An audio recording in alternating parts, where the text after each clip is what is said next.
Good morning, everybody.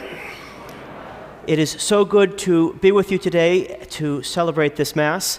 It's hard to believe, but I'm getting older, and I'll be soon celebrating my 20-year high school reunion. And right before Mass, I just had an example of what it means to get older. I had to do a quick errand, so I had to step out of the sacristy. So I said to the altar servers, I said, to quote Arnold Schwarzenegger, "I'll be back." And then they looked at me with blank stares and said, "Who's Arnold Schwarzenegger?" In some ways, high school feels like it was a lifetime ago, but in other ways, it feels like it was just yesterday.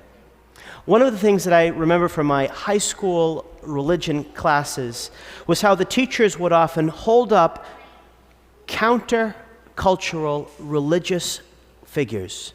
That is, men and women who, because of their faith, lived and believed things that were against the prevailing norms of the day. For instance, we learned about how St. Francis gave up his father's possessions and his life of privilege so that he could embrace poverty. We learned about how Dorothy Day converted to Catholicism in the 1920s as she searched for a life with deeper meaning, and how she co-founded the Catholic worker movement and advocated for peace while non-violently challenging the prevalent economic and social norms. We learned about how now Saint Oscar Romero, when he became Archbishop of San Salvador, experienced a conversion that led him to speak out against the government's repression of the poor. As I heard these stories and others like it, I learned that when we radically follow Christ, it often puts us at odds with the wider culture in which we live. When we radically follow Christ, that often puts us at odds with the wider culture in which we live. In our gospel today, we see a man who experiences this conflict firsthand and then perseveres. The man's name is Jairus, and he is a synagogue official whose daughter is at the point of death.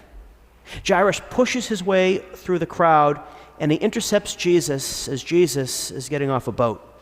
Now, this is noteworthy because here we have someone who is an eminent leader in the local Jewish community, and he would disregard the negative opinions that people had of Jesus so that he could throw himself at his feet in a gesture of supplication. Now, if we think about the last time that Jesus was in a synagogue, it ended with a plot to kill him. So that makes the actions of this Jewish leader even more remarkable. Here's what Jairus had to do.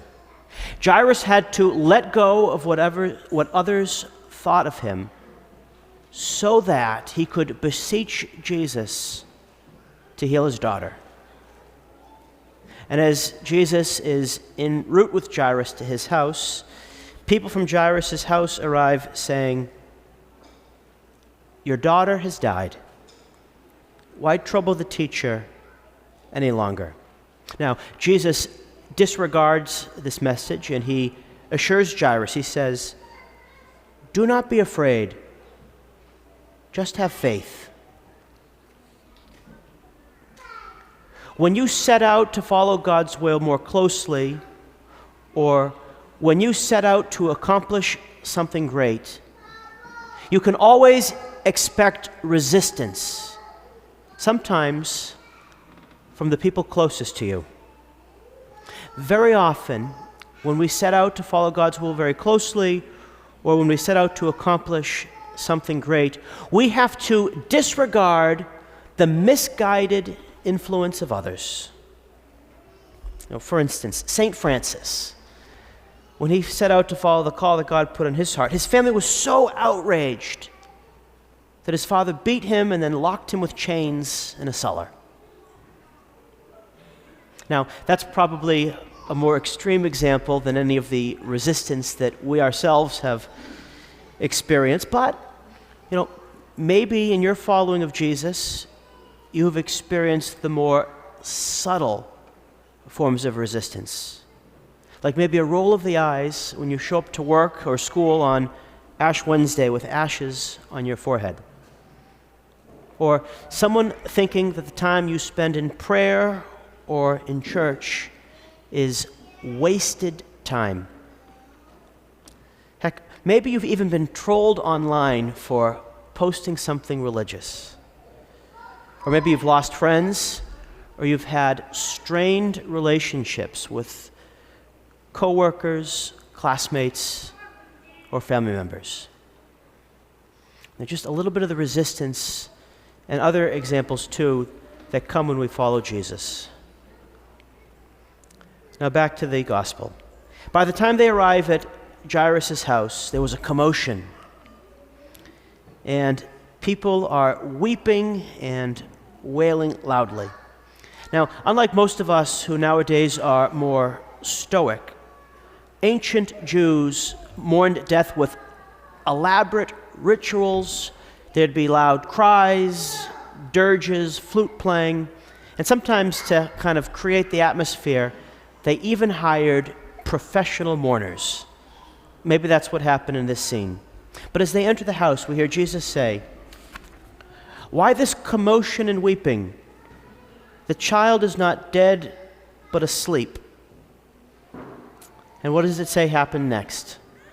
It says, "And they ridiculed him."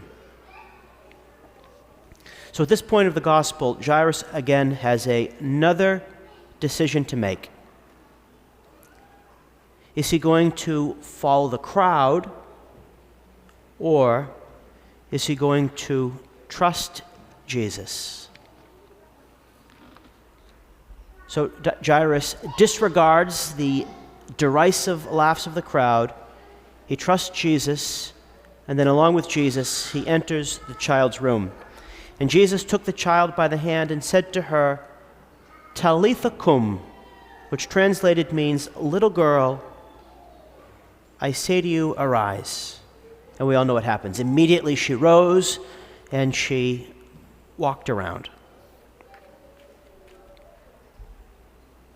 To experience this miracle, Jairus had to disregard the misguided influence of others.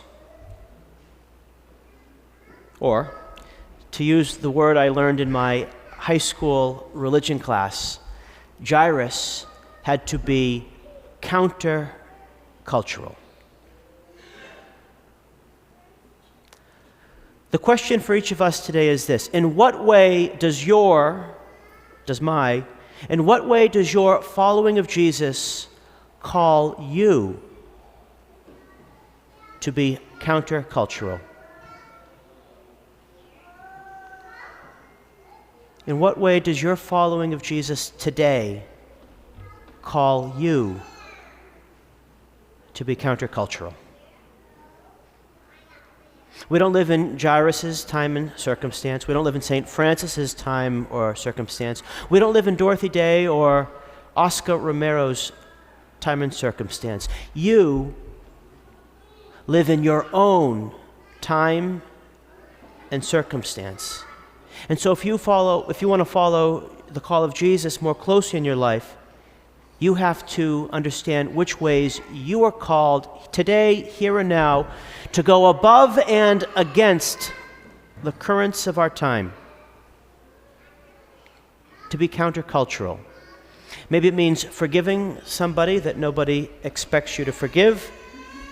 Maybe it means putting the priority on Mass and prayer above other things. Maybe it means leaving your comfort zone and following an inspiration of the Holy Spirit. Maybe it means letting yourself be thought less of by others. But whatever the cost, you can always be sure that Jesus will give you more in return, even if it's not what you or the world expect.